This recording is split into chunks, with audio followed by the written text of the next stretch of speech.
1 Pedro 4, do 1 ao 5.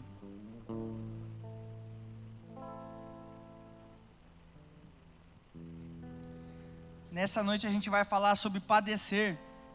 E o título da mensagem: há uma glória em padecer por Cristo. Há uma glória em padecer por Cristo. Amém? Vocês estão comigo? 1 Pedro capítulo 4, versículo do 1 ao 5, diz assim: portanto, uma vez que Cristo sofreu fisicamente, arme-se com a mesma atitude que ele teve, estejam prontos para também sofrer. Porque se vocês sofreram fisicamente por Cristo, deixaram o pecado para trás. Não passarão o resto da vida buscando os próprios desejos, mas fazendo a vontade de Deus.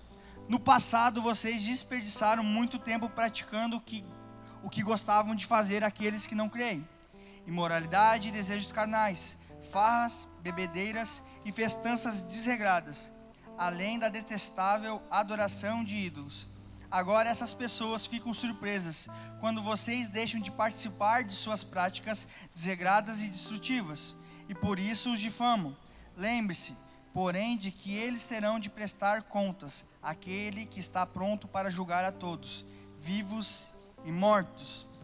Olha para o seu vizinho e fala para ele nessa noite: você está preparado para padecer por Cristo? Fale mais alto: você está preparado para padecer por Cristo?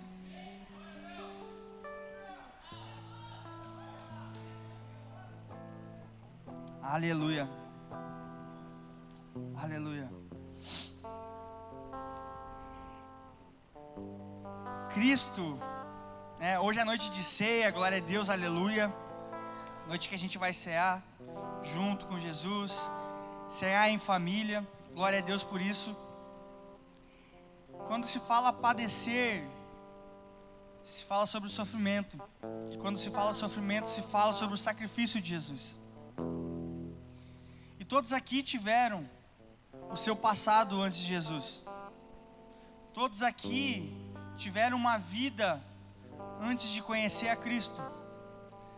Talvez alguns viveram uma vida de embriaguez. Talvez alguns de vocês viveram uma vida de prostituição. Talvez alguns de vocês viveram uma vida de fofoca. Talvez alguns de vocês viveram uma vida de consumista. Só que quando Cristo ele entra na nossa vida, a Bíblia diz que as velhas coisas se passaram e tudo se fez novo. Se não é assim, pelo menos deveria ser. Quando Jesus entra na nossa vida, o que a gente viveu para trás ficou no passado, ficou no mar do esquecimento.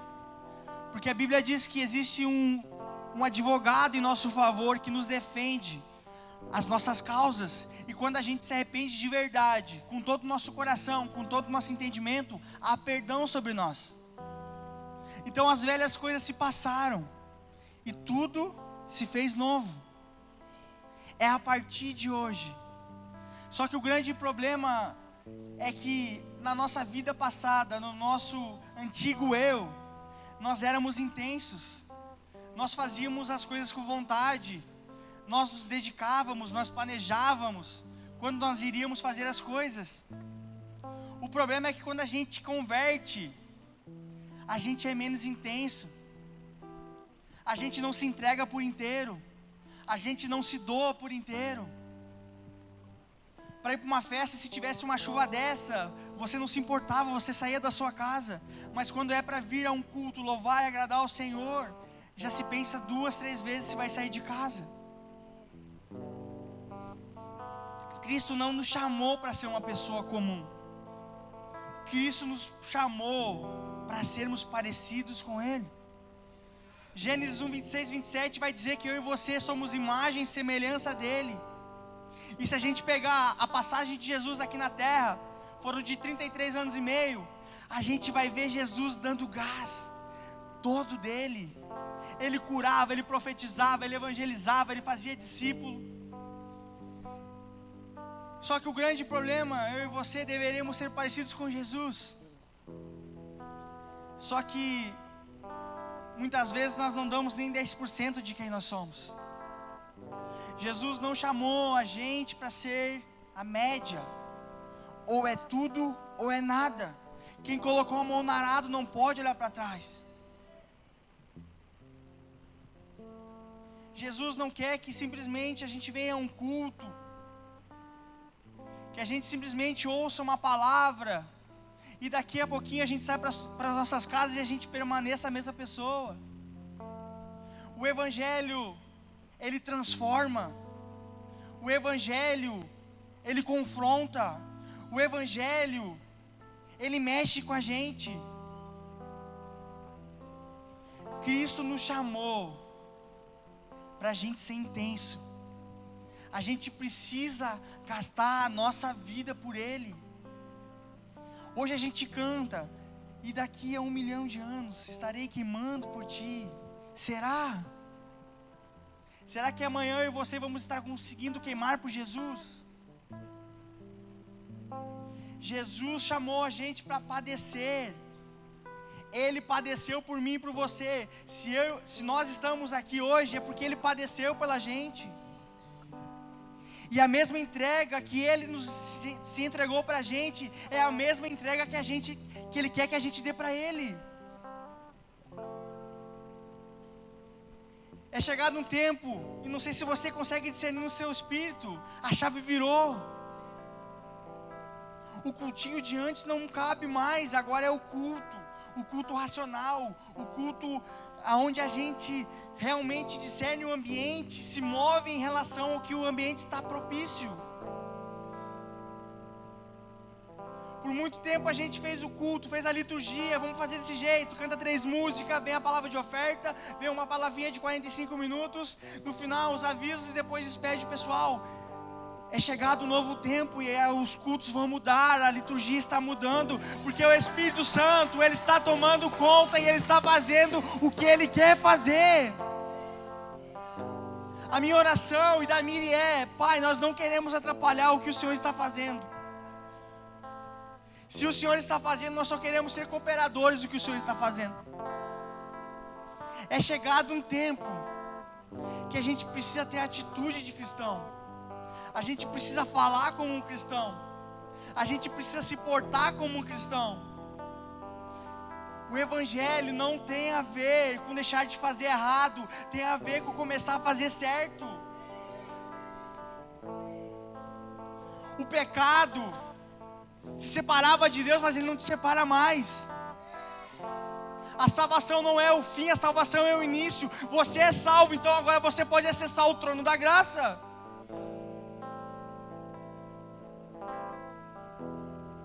Jesus está chamando a gente a padecer. E o que é padecer? Padecer é sofrer mal físico ou moral, mártires, ter resistência, aguentar, suportar. O nível aumentou, meu amigo. O rasinho já não cabe mais pra gente. Esse lugar aonde a gente entra e sai não cabe mais a nós. É um tempo onde Deus quer que a gente se entregue por inteiro. É um tempo onde Deus quer que a gente mergulhe o mais profundo e permaneça naquele lugar. Olha só o que diz a Bíblia em Atos 6:5. A Bíblia vai falar em Atos capítulo 6, 7 e 8, vai falar sobre a morte de Estevão. Estevão foi um diácono, cheio do Espírito Santo. Um diácono íntegro, porque um dos requisitos para ser diácono era ser íntegro, cheio do Espírito Santo. A Bíblia vai dizer que os apóstolos estavam com algumas missões para pregar a palavra e tinha que cuidar de algumas pessoas, eles não tinham tempo, então eles levantaram diáconos, 7 diáconos, e um desses diáconos era Estevão. E a Bíblia vai dizer que ele era cheio de fé e cheio do Espírito Santo. Atos 6:8 vai dizer: Estevão, homem cheio de graça e poder, realizava milagres e sinais entre o povo. Estevão padeceu pelo Evangelho. Estevão entendeu o Evangelho e ele gastou a sua vida em prol do Evangelho. A Bíblia vai dizer em Atos 7, 59 e 60, enquanto atiravam as pedras, Estevão orou: Senhor Jesus, recebe meu espírito. Então caiu de joelhos e gritou: Senhor, não os culpe por este pecado. E com isso adormeceu.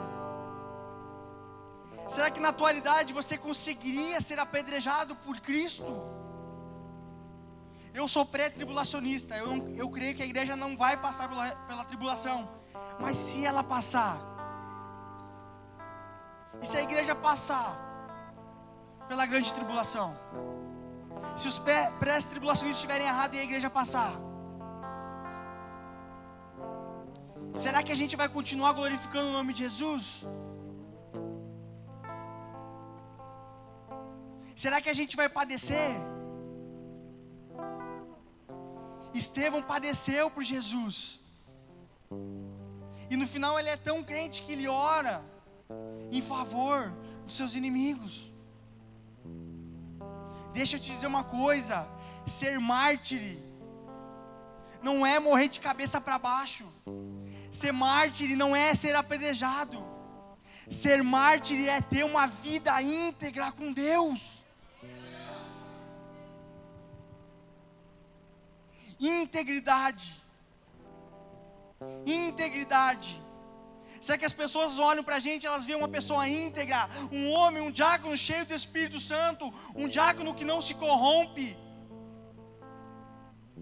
que manuseia bem a palavra de Deus?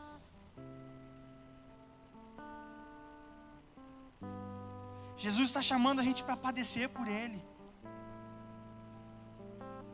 Não existe o nada e o meio, é tudo ou nada.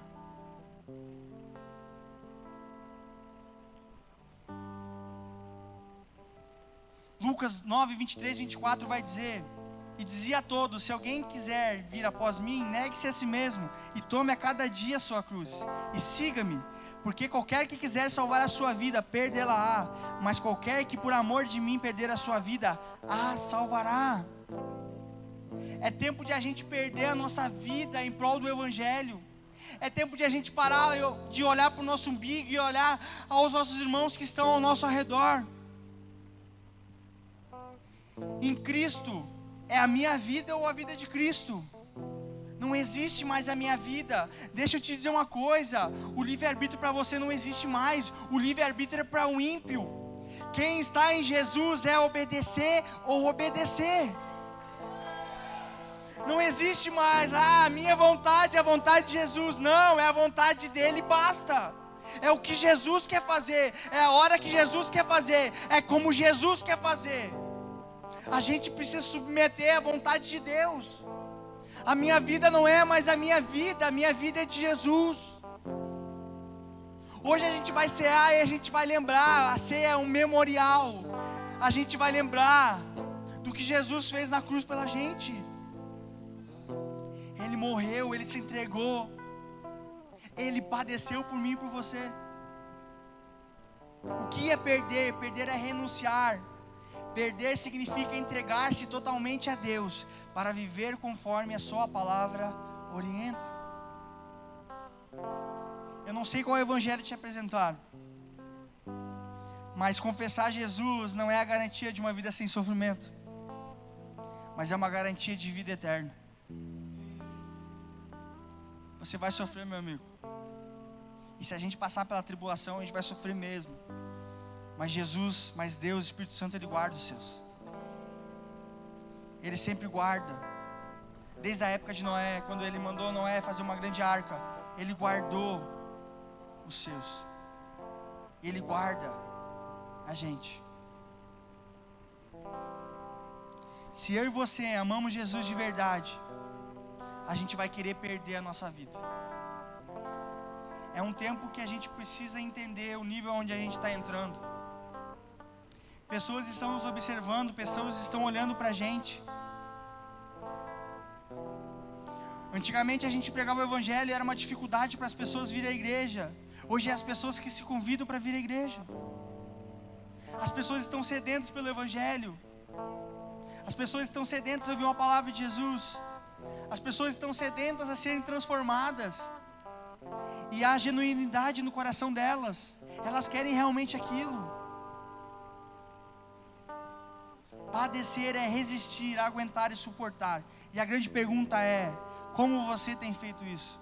Como eu tenho feito isso?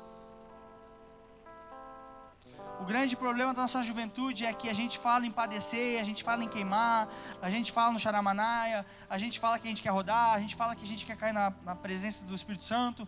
Mas o grande problema é que a gente não consegue ficar 5 minutos dentro da Bíblia. A gente não consegue ficar 20 minutos em oração. E a gente fala que a gente quer padecer por Jesus. Olha o que fez Estevão, ao ponto de ser apedrejado por Jesus. Será que nós seremos apedrejados por amor a Jesus? A gente precisa rever o que a gente está falando, o que a gente está pregando, se realmente a gente está vivendo, se realmente a nossa vida está condizendo com aquilo que a gente está falando. Para eu subir nesse altar, eu olho, reolho, leio, releio, falo: eu preciso mudar. Eu preciso mudar. E a gente precisa dizer não ao pecado. A gente vive uma geração que quer padecer por Jesus, mas não consegue dizer não ao pecado. O pecado bate a porta e você flerta com o pecado. Mas a carne é fraca. A carne é fraca porque você não está cheio do Espírito Santo de Deus. Se você estiver cheio do Espírito Santo, você vai estar ao ponto de ser apedrejado pelo nome dEle.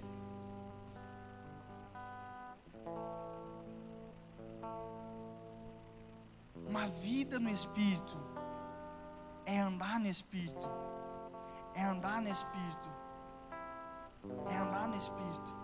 E nessa noite, eu quero falar sobre 3 pessoas que padeceram na Bíblia. Amém? Vocês estão comigo? 3 pessoas que padeceram na Bíblia. A primeira é apóstolo Paulo. Livro de Atos 9, do 15 ao 19, não precisa abrir, eu vou ler aqui. O Senhor, no entanto, disse: vá, pois Saulo é o instrumento que escolhi para levar a minha mensagem aos gentios e aos reis, bem como ao povo de Israel, e eu mostrarei a ele quanto deve padecer por meu nome. Ananias foi, entrou e encontrou Saulo. Ao impor as mãos sobre ele, disse: irmão Saulo, o Senhor Jesus lhe apareceu no caminho para cá, me enviou para você. Volte a enxergar e fique cheio do Espírito Santo. No mesmo instante, algo semelhante às escamas caiu dos olhos de Saulo, e sua visão foi restaurada. Então ele se levantou, foi batizado, e depois de comer, recuperou as forças. Paulo padeceu pelo Evangelho. Pressionados, mas não desanimados. Perplexos, mas não desesperados. Perseguidos, mas não abandonados. Abatidos, mas não destruídos. Paulo sofreu pelo Evangelho. Paulo padeceu pelo Evangelho. A vida de Paulo foi uma vida íntegra. Paulo é o escritor da maioria do Novo Testamento, mais de 13 livros escritos. Paulo, ele foi preso, mas enquanto Paulo estava preso, ele estava cantando e adorando ao Senhor na prisão. O grande problema é que quando eu e você passamos por dificuldades, nós começamos a murmurar, nós não adoramos ao nome do Senhor, e isso não é viver pelo Evangelho, isso não é morrer pelo Evangelho, isso não é padecer pelo Evangelho. A Bíblia vai dizer que Paulo, ele sofria açoites. Meu irmão, imagina você levando 40 açoites por estar pregando a palavra de Jesus. E o mais incrível é que ele chegava e conversava com os apóstolos, falava assim: tu levou quantas chibatadas? Eu levei 40. Levei 41. Eles se orgulhavam em passar pelos sofrimentos. Só que o problema é que eu e você passamos por sofrimentos e nós não gostamos de passar por sofrimentos. Só que o sofrimento faz com que a gente amadureça na fé.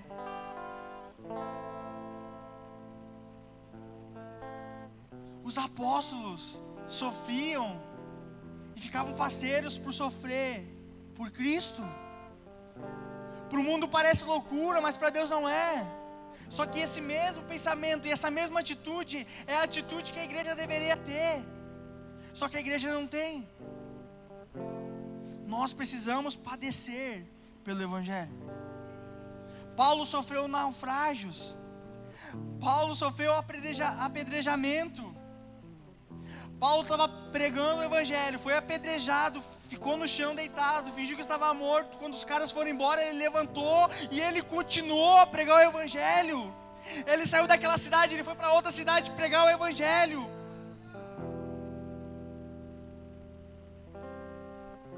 Paulo padeceu por Jesus. Paulo, ele passou por perigos de morte, foi picado por serpente. Paulo passou por fome e sede, jejum muitas vezes. Olha o que diz em Filipenses capítulo 3, versículo 7 e 8. Mas o que era para mim era ganho, reputei-o como perda por Cristo. E na verdade tenho também por perda todas as coisas, pela excelência do conhecimento de Cristo Jesus, meu Senhor, pelo qual sofri a perda de todas essas coisas, e as considero como esterco, para que possa ganhar a Cristo.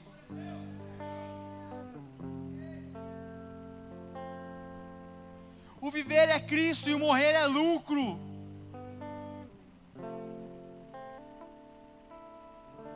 O grande problema da nossa geração é que se você morrer, você não tem certeza da sua salvação.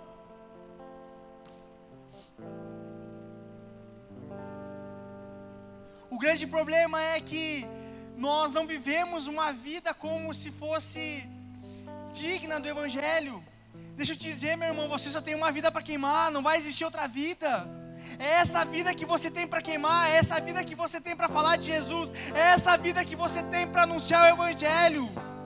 É uma vida só, não existe outra vida, é essa vida. Será que você tem refutado todas as coisas para viver o amor de Deus, para viver o Evangelho de verdade? Paulo fez isso. Olha o que diz em Filipenses 1, 27 ao 30. O mais importante é que vocês vivam em sua comunidade de maneira digna das boas novas de Cristo.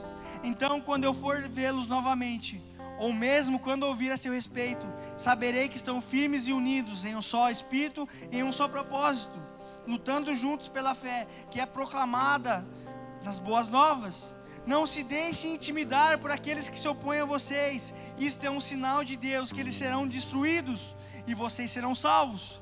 Pois vocês receberam o privilégio não apenas de crer em Cristo, mas também de sofrer por Ele. Vocês receberam o privilégio não apenas de crer em Cristo, mas também de sofrer por Ele.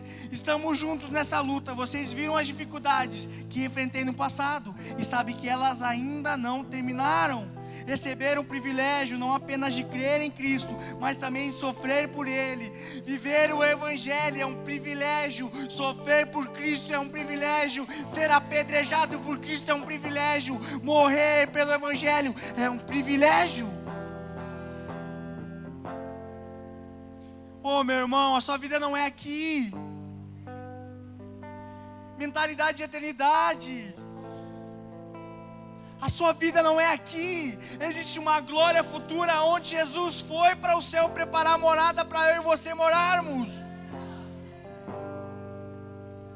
Esse corpo aqui, ele vai se desgastar, não vai mais existir. Não sei se te contaram, mas existe um corpo glorificado para você. Um corpo incorruptível, onde você vai voar, onde você vai atravessar a parede.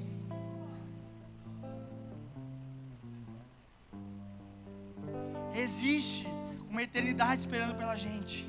E quando a gente entende eternidade, as coisas aqui da terra perdem um valor. Talvez os seus olhos estão muito fixos aqui na terra. Você precisa olhar mais para a eternidade. Esses caras viviam o Evangelho e eles falavam: Jesus vai voltar, Jesus vai voltar. Não fazia nem 30 anos que Jesus tinha ido aos céus. Hoje nós estamos aqui, já passou 2023 anos, Jesus ainda não voltou. E aqueles caras ansiavam por Jesus voltar e nem tinha passado nem 50 anos. Mas a expectativa deles era: eu quero viver, eu quero ver o Pai, eu quero ver Jesus novamente, eu quero estar com Ele. Eu vou gastar minha vida aqui, porque daqui uns 15 anos Ele pode voltar. Ele pode voltar amanhã, Ele pode voltar em uma semana, Ele pode voltar daqui um mês, Ele pode voltar daqui um ano. A expectativa deles era que Jesus voltasse logo. Só que nós vivemos muitas vezes de qualquer jeito. Porque se a gente entendesse que Jesus pudesse, que Jesus vai voltar, a nossa vida não seria a mesma, não seria vivida do jeito que a gente vive. Se a gente entendesse que Jesus está para voltar, a gente não viveria do jeito que a gente vive. A gente não faria o que a gente faz. A gente não cometeria os mesmos pecados sempre. Essa é uma noite para a gente refletir o que a gente está fazendo na nossa vida. Será que a gente está padecendo ou a gente está existindo? Jesus não te chamou para existir, Ele te chamou para você viver o Evangelho plenamente. Existe outra pessoa que padeceu na Bíblia, Davi. Davi, homem segundo o coração de Deus. Davi, o menor entre seus irmãos. Davi, aquele que matava lobos, leões, para proteger as ovelhas. Davi, aquele que foi consagrado rei antes de exercer o cargo.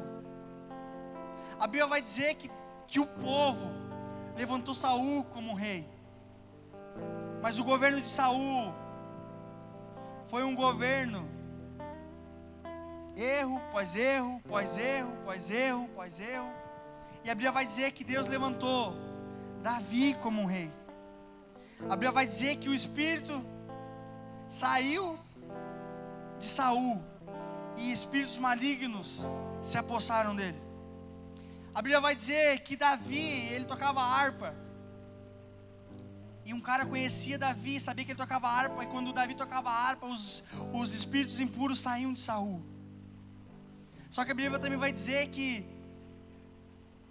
naquele tempo se levantou Golias, um gigante, confrontando aquele povo.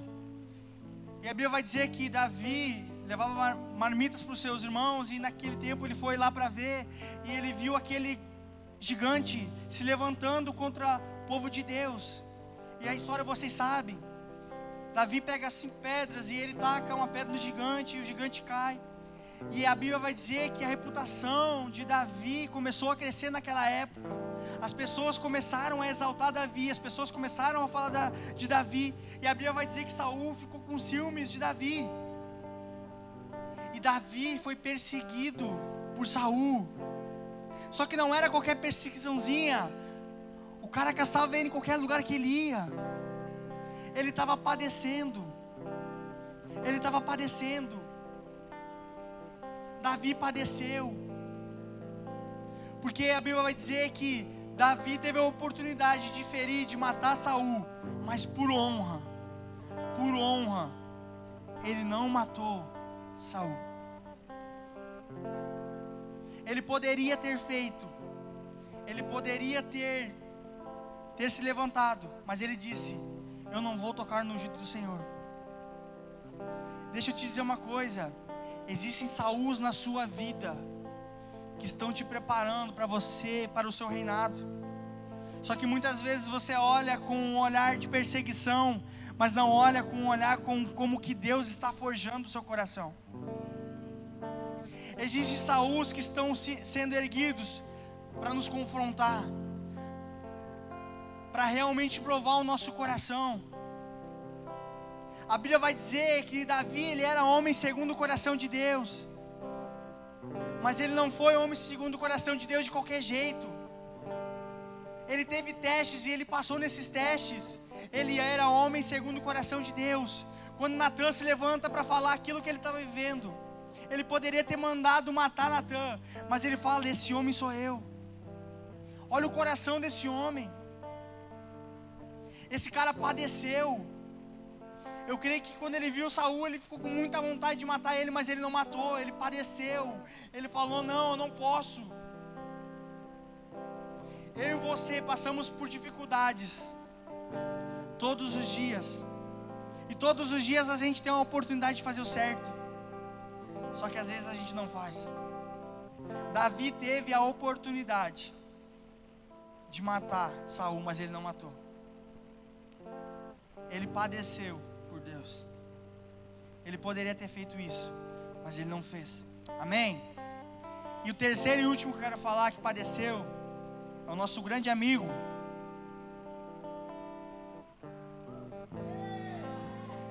aquele que é digno de honra e de glória, aquele que está aqui, já se mostrou presente nesse lugar. O nome dele é Jesus.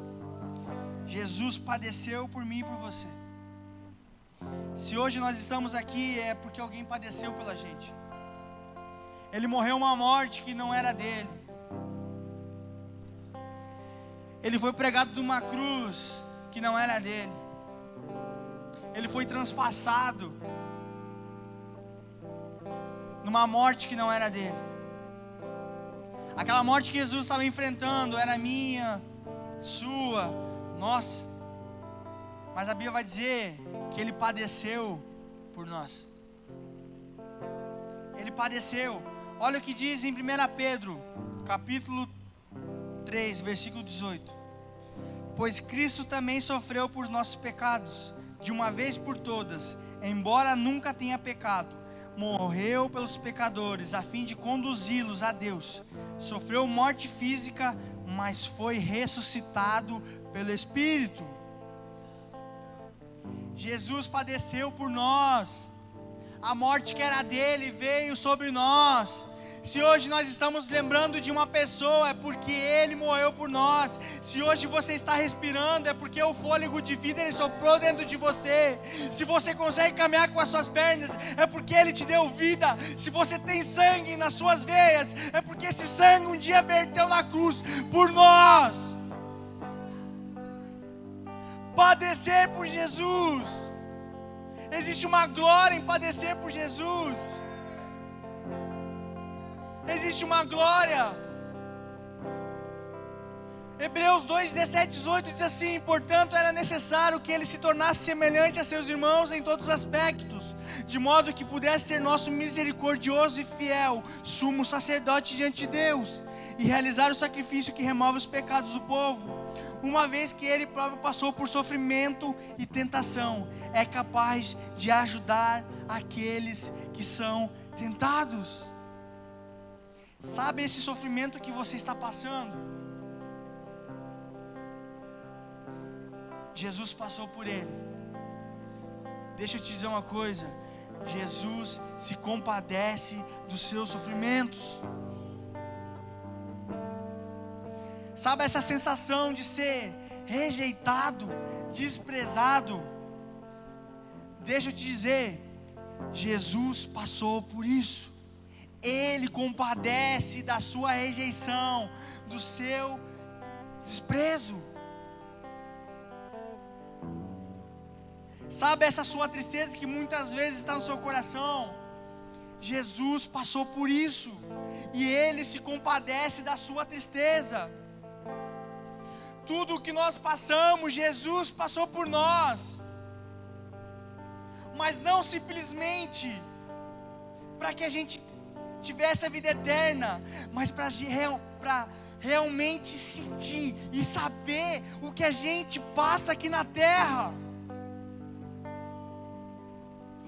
Tudo que você falar para Ele, Ele sabe. Essa sua vontade de cometer adultério, Jesus sabe. Essa vontade de muitas vezes tirar a sua vida, Jesus sabe. Jesus foi tentado em todas as coisas, mas Ele não pecou, mas Ele foi tentado. O que Jesus quer de mim e de você é que nós sejamos tentados, mas que nós sejamos aprovados, assim como Ele foi aprovado.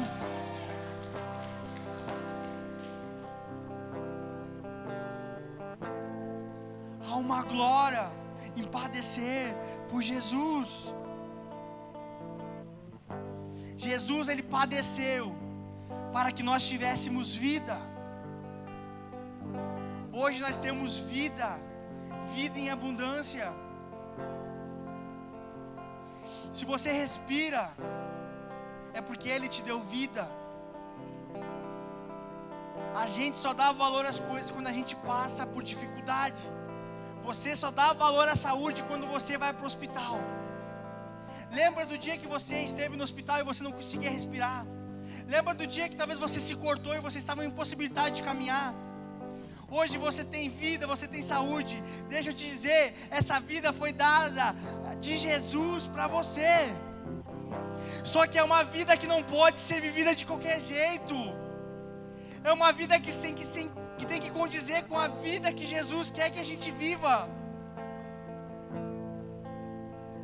Pedir para o louvor subir. Jesus não quer mais que a gente viva de qualquer jeito.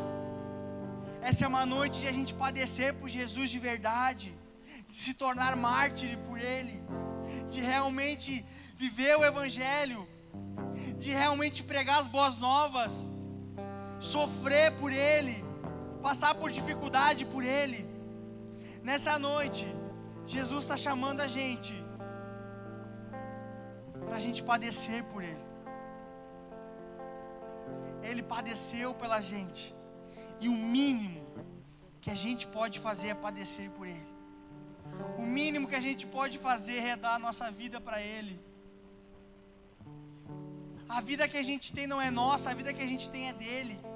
Tudo que você tem não é seu, é dele.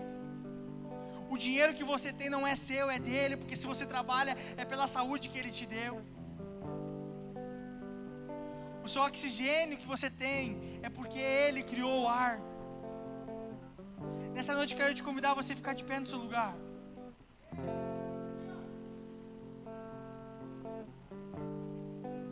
Você ainda tem fogo, você ainda tem lenha.